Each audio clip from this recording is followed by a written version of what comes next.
Democrat from Maryland, a member of the House Judiciary Committee. Congressman Raskin, I hope you got to see, sometimes we have a little monitor there for you to see our graphics, and sometimes you don't. I hope you got a chance to see that collage. I have the list of 65 different investigations that have been called for by House Democrats. And you know where I'm going with this. How do you prioritize? Good. Well, unfortunately, no, there was no image, but I've got a mental image of what you're talking about. And, we are confronted with daily lawlessness and corruption from this administration.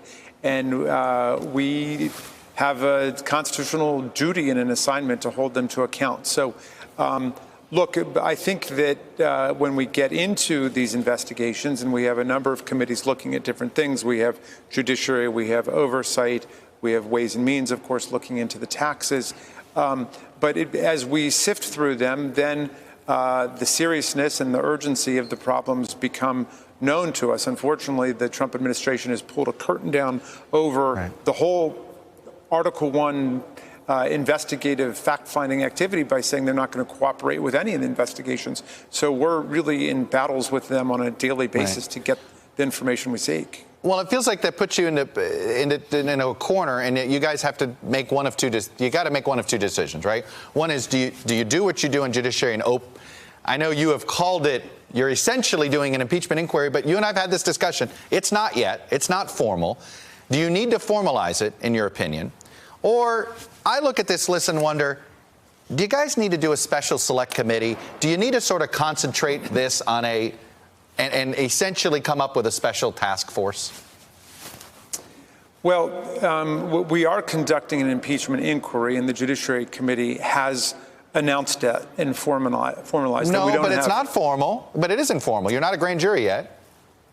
Well, that's true, but we've got the power to conduct the fact-finding that we need to uncover high crimes and misdemeanors. So it could grow more formal over time. But yeah, we don't need to stand on ceremony about that. Look, we've got a number of committees that are looking at a number of different categories of misconduct. And what we're confronted with now is that the president has basically converted the presidency into a money-making operation, an instrument of self-enrichment. So when you ask me how I would prioritize them, I want to start with that. I want to start with the fact that the president is making money on a daily basis by ordering executive branch officials to stay at the Trump hotels, to do business with the Trump resorts and the golf courses and so on. And he's also been collecting money from day one from foreign governments, Saudi Arabia, United Arab Emirates, Indonesia, Egypt, and so on. So I think that we've got to bear down on the emoluments clause, because the founders of the country, the framers of the Constitution, wanted the president to have complete undivided loyalty to the American people and not to foreign princes, kings, and governments. Let me ask you, speaking of this power to the executive branch, as you know, the president went to court to defend his right to use the National Emergency Act the way he's using it on moving money away from the Pentagon for these projects. Are you at all concerned that this is going to become presidential precedent? And if you are, is there any thought of trying to pass a law that would at least stop the ability to do this, even if it ends up curtailing the ability of a Democratic president to, say, declaring a national emergency for climate change?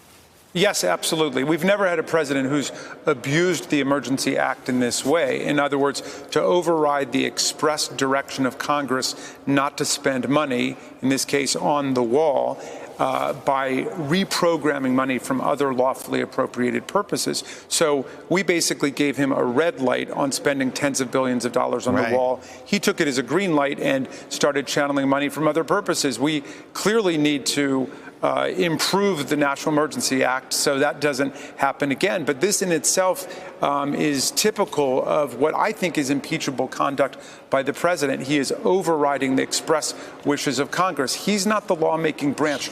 We are the lawmaking branch. His job is to take care that the laws are faithfully executed, and he's not doing that. You know, I don't know if you mean to do this, and maybe I'm hearing what you're saying differently, but you seem to be making a case that this would be a lot easier to digest, a lot easier for guys to tackle if it was one select committee that was deciding how to prioritize all this. Well, look, we can shuffle the cards in different ways in Congress, and we may end up coming to that. All of it could be centralized in the Judiciary Committee. There could be a select committee. But the point is that we are going to get to the underlying truth of all these allegations. Take, for example, the hush money payoffs. It's illegal to channel corporate money into a campaign the way that they did with the National Enquirer AMI Corporation. It's illegal for the president to be personally reimbursing Michael Cohen for $130,000. What more do you need to know? Let me ask you about that. What more do you need to know about this? Michael Cohen testified. It seems as if you know the facts. People feel as if they've got the facts at hand. It seems to be is the point of the investigation to write an article of impeachment? Well, yeah, there's not much more that we need to know, but obviously we want to hear all sides of it. We want to see whether there's any good explanation for it. But I'm with you. This is not a big Agatha Christie mystery or anything.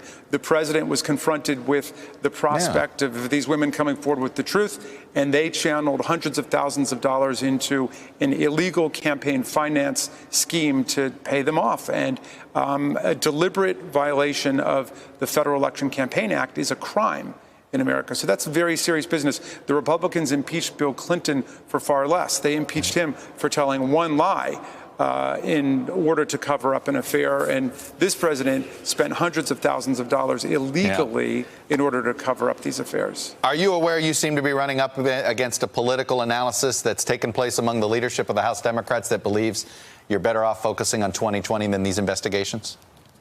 Well, look, we're all very focused on 2020 because we're up against the most dangerous, reckless, lawless presidency of our lifetime. And so we're completely unified as to that. And there are those of us who are in committees that are charged with conducting constitutional oversight over the executive branch. And we're going to do our job, and we're able to do that. At the same time, we're passing all the legislation like prescription drug reform and the Equality Act and gun safety legislation that's sitting on Mitch McConnell's desk. There's 175 bills sitting over there that he is suppressing and not doing anything about. So we're proving that we can both legislate in the public interest and conduct oversight while the Republicans in the Senate do neither. Congressman Jamie Raskin, Democrat from Maryland, thank you for coming on and sharing your views. I appreciate it. Thanks so much for having me, Chuck. Hello, YouTubers. If you're watching this, it means you've checked out our channel, so thank you. Now do me a favor, subscribe by clicking on that button down there. Click on any of the videos to watch the latest interviews and highlights from MTP Daily and MSNBC. You can get more Beat the Press content every morning in the First Read newsletter. If you're tired of content that you don't know anything about where it came from, you don't have to have that problem with us. NBC News, MSNBC, MTP, and the Meet the Press mindset right here for you on YouTube. Subscribe now.